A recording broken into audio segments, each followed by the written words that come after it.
Easy enough. So this right here is a Scute Swarm. Basically, whenever land enters the battlefield, you make another insect creature. If you control 6 or more lands, you just make another Scute Swarm. But that's not all. See, this is a Scute mob.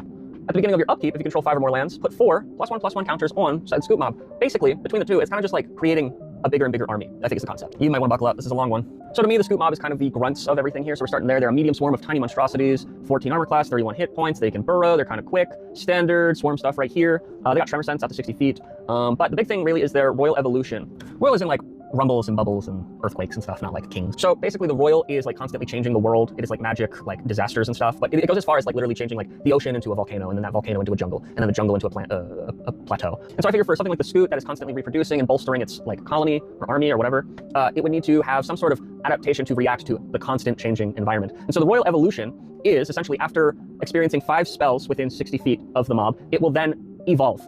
Its current health will double, and it becomes the Scute Swarm. So to me, the Scute Swarm, those Scutes are like tankier commanders. They kind of do all the actual warfare, right? It's like going from like a carpenter ant to an army ant. All this swarm stuff is basically the same. The stats are a little different, you know, bigger armor class. But the big thing is the royal reinforcements. Because they need to bolster their colony if something's going on. Now, instead of evolving, anytime magic happens in the area, you roll a d6. On a 6, you summon another Scute Swarm. On a 1 through 5, you just summon a Scute mob. And now you can kind of see how this snowballs and can get a little crazy.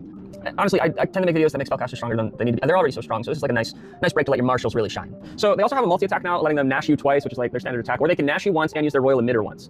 I mean, look at this thing. Tell me that's not emitting some sort of sound right now.